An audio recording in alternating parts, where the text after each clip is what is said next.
Assalamualaikum warahmatullahi wabarakatuh. Alhamdulillah, segala puji bagi Allah yang Maha Pengasih dan Maha Penyayang. Pertama-tama, marilah kita panjatkan puja dan puji syukur kehadirat Allah Subhanahu wa Ta'ala yang mana telah mempertemukan kita di hari ini di pengajian online dalam keadaan sehat walafiat. Sholawat serta salam tak lupa mari kita panjatkan kepada baginda Nabi Muhammad Sallallahu Alaihi Wasallam bersama ahlul baitnya, juga kepada guru-guru kami, orang tua kami, saudara kami, pemimpin-pemimpin kami, kaum muslimin dan muslimat yang terdahulu dan juga yang akan datang. Pada kesempatan kali ini, kajian yang akan kita bahas adalah kajian tentang bagaimana cara memperbaiki hidup kita agar menjadi lebih baik. Oke teman-teman semua, kajian ini akan disampaikan oleh Ustazah Halimah Al-Idrus. Semoga bermanfaat untuk kita semua, baik di dunia maupun di akhirat. Amin, amin, amin ya rabbal alamin. Untuk lebih jelasnya, mari kita simak dan dengarkan bersama-sama. Selamat mendengarkan. Nah, untuk niat ini meskipun ia dasar, tapi dia punya dasar lagi. Niat tuh asas kan, dasar kan. Tapi si niat ini punya dasar lagi. Punya kayak orang mau bangun rumah tuh, kan pondasi. Tapi pondasi itu kan juga harus dibangun di atas tanah. Betul gak? Bikin pondasi di atas laut, terus di atas lumpur, ya goyang, bisa bertahan cuman berapa waktu aja, lama-lama hancur juga, gitu ya. Jadi niat itu pondasi. Nah, pondasi itu punya dasar lagi, punya tempat awalnya. Apa tuh tempat awalnya? Namanya persepsi kalau dalam istilah bahasa orang sekarang, atau namanya bahasa Indonesianya sudut pandang, gitu ya. Kalau dalam bahasa Arab namanya masyhad. Nah, ini sesuatu hal yang saya rasa salah satu dari yang terpenting yang diajarkan oleh guru kami Sayyidil Habib Umar bin Hafid. Dalam istilah kami para santri, seperti yang disampaikan Habib Umar bin Hafid, namanya masyhad. Atau kalau dalam istilah yang lebih familiar di telinga kita, namanya adhan, namanya persangkaan. Ini yang katanya Nabi Muhammad sallallahu alaihi wasallam, khaslatan laisa fawqahuma syai'un minal khair husnudzan billah wa husnudzan bi ibadillah, wa khaslatan laisa fihima syai'un minasyarr su'udzan billah wa su'udzan bi ibadillah. Kata Nabi Muhammad, dua perkara, nggak ada lagi kebaikan lebih baik daripada dua perkara ini. Apa tuh Rasul? Dua sifat kata Nabi. Nggak ada lagi kebaikan lebih baik daripada dua sifat ini. Nggak ada sifat lebih baik daripada dua sifat ini, yaitu baik persangkaan kepada Allah yang pertama, yang kedua baik persangkaan kepada hambanya Allah. Nabi sebut lagi, khaslatan laisa fawqahuma syai'un minasyarr. Dua sifat, nggak ada sifat lebih buruk lagi daripada itu. Apa tuh Rasul? Su'udzan billah, su'udzan bi ibadillah, buruk persangkaan kepada Allah, buruk persangkaan kepada Rasulullah. Itu. Jadi teman-teman sekalian, hal paling mendasar dalam hidup kita adalah niat. Tapi si niat itu juga punya dasar lagi gitu. Orang bisa punya niat baik kalau punya hal ini nih. Orang punya niat jelek kalau dia punya ini juga. Apa itu? Persepsi, cara pandang, gitu ya. Dzunun, persangkaan. Makanya teman-teman sekalian, hati-hati terhadap persangkaanmu, hati-hati terhadap cara pandangmu, hati-hati terhadap persepsimu. Tahu kalau saya boleh gampangin bahasanya, hati-hati terhadap sudut pandang, maksudnya adalah hati-hati dalam hidupmu terhadap fokusmu. Kamu mau fokusnya kemana? Karena hidup ini dengan segala macam permasalahannya itu seperti mata uang, selalu punya dua sisi, positif, negatif. Nah, kamu maunya fokusnya kepada yang mana? Itu tuh akan melahirkan niat, niat melahirkan tindakan, tindakan melahirkan perbuatan, perbuatan melahirkan kebiasaan, kebiasaan melahirkan karakter dalam hidupmu, menjadikan hidupmu ini hidup yang kayak gimana gitu. Semuanya tuh bermula dari niat, teman-teman saya sekalian. Kalau teman-teman lihat Halimah Al-Idrus punya karakter. Apa karakter saya? Ustazah. Kan begitu? Gak usah kamu jadikan penampilanmu, tampilanmu sebagai nilai hidup kamu. Enggak di situ nilai hidupmu. Nilai hidupmu ada para karakter kamu sebagai hambanya, sebagai umatnya Rasulullah. Jadi teman-teman saya sekalian, Habib Umar bin Hafid bilang, orang mukmin enggak ngerjain barang mubah. Ingat-ingatin saya, orang mukmin nggak ngerjain barang mubah. Apatah lagi makruh, apatah lagi haram, mubah aja enggak kok kita. Gitu. Kenapa orang mukmin nggak ngerjain barang mubah? Karena di saat dia mengerjakan perbuatan mubah sekalipun, niatnya bagus, adabnya bagus, sehingga dia berpahala semuanya. Ya, dan itu semuanya tuh kebiasaan yang dilahirkan dari perbuatan, perbuatan yang dilahirkan dari awal tindakan itu semuanya bergantung dari niat. Nah, si niat ini nih berdasar dari perspeksi, berdasar dari masyhad, berdasar dari sudut pandang. Maka ibu-ibu kalau pengen ngebenerin hidup, benerin niatmu. Dan kalau kepengen ngebenerin niatmu, maka benerilah cara pandangmu.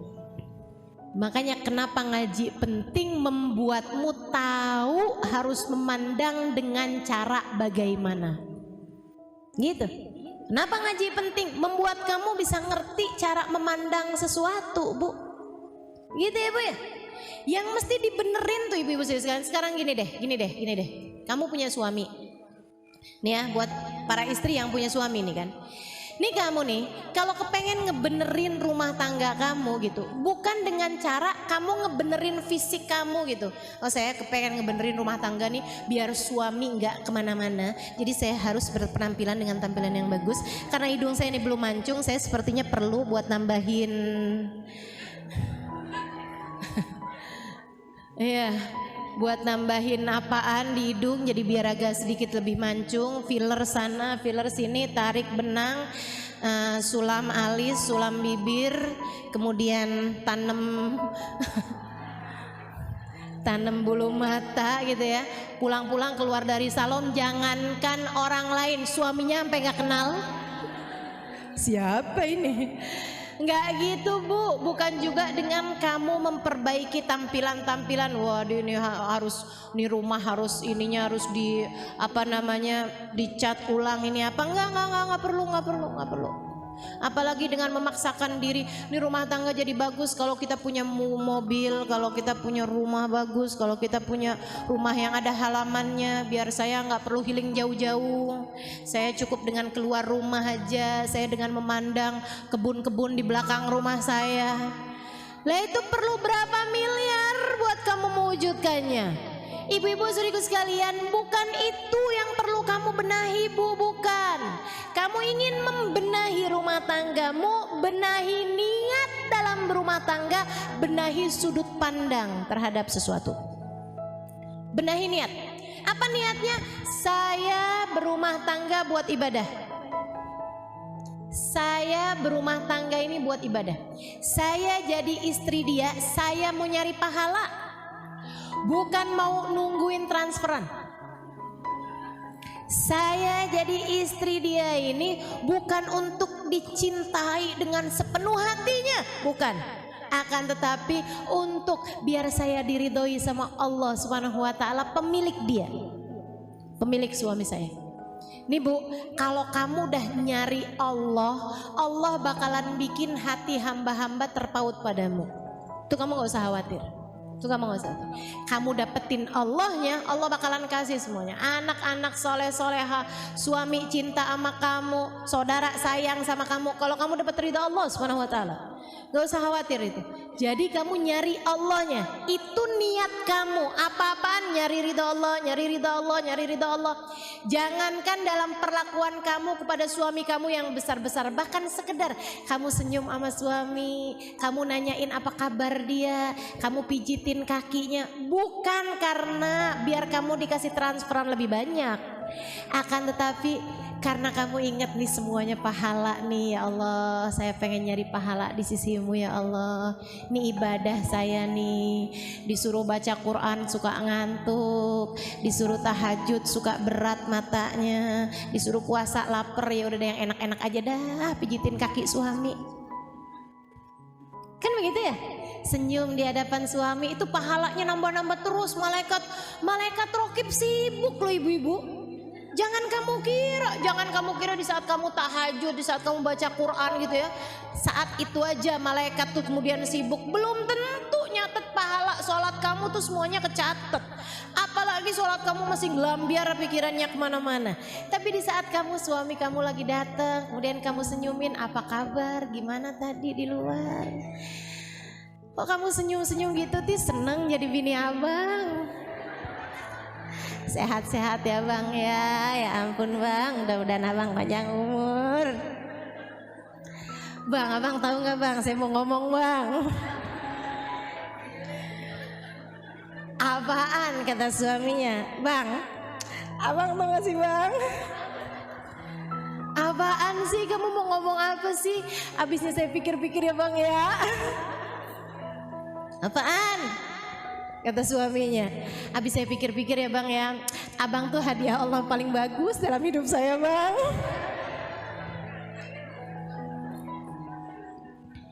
Bu, kamu kayak gitu, kamu bicara seperti itu, kamu menyenangkan hati suamimu seperti itu, malaikat rokib sibuk nyatet pahalanya. Jangan dikira enggak, banyak banget itu pahalanya. Itu yang harus kamu lakukan teman-teman saudariku sekalian. Benahi niat, benahi sudut pandang.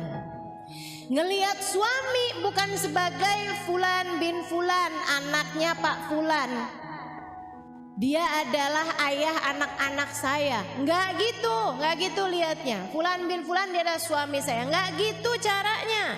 Akan tetapi dia adalah Fulan bin Fulan, hambanya Allah, umat Rasulullah yang Allah jadikan jalan surga saya dengan saya menyenangkan hatinya.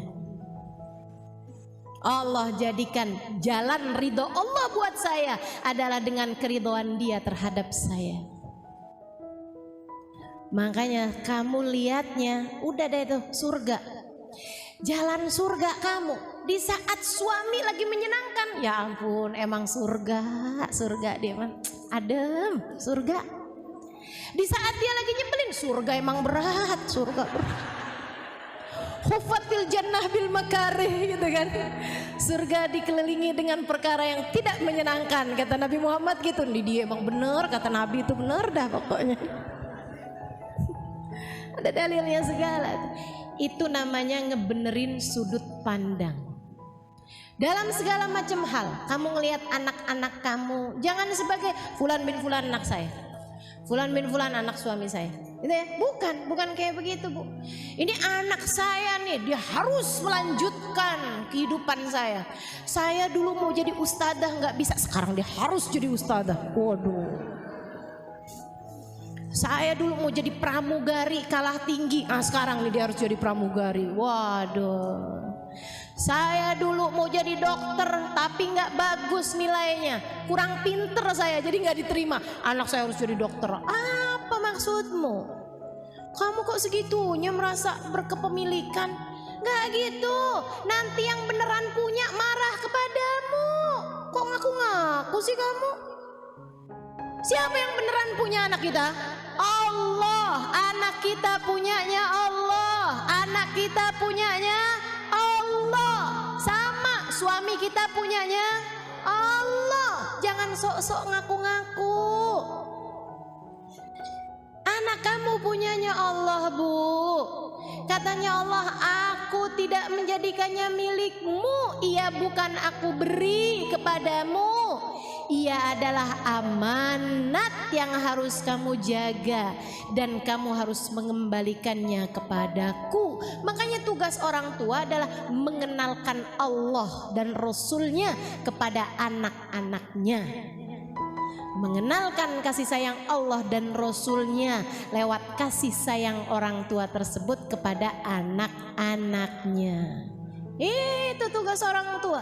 Ini namanya ngebenerin sudut pandang, teman-teman. Ini namanya ngebenerin dhon, ngebenerin persangkaan kamu harus sesuai dengan kenyataan. Dia itu siapa? Kan begitu ya? Anak kamu nih siapa? Nah ini kan kalau kamu bilang ini anak saya, punya saya, lahir dari rahim saya. Oke, lahir dari rahim kamu benar, tapi punya kamu, tunggu dulu, benar apa enggak? Emang kamu ikutan bikin hidungnya? Hidung kamu aja pesek, hidung dia mancung. Kamu gak ikut-ikutan bikin hidungnya, bikin mulutnya, apalagi nentuin garis nasibnya. Gak ada, kamu gak ikut-ikutan. Berarti bukan punya saya. Punya siapa? Punyanya Allah yang nyiptain dia. Ini namanya ngebenerin dhon, ngebenerin persangkaan. Persangkaanmu harus sesuai dengan kenyataan, sehingga kamu bisa selalu husnudzon kepada Allah, dan kemudian kamu jadinya husnudzon kepada hamba-hambanya Allah.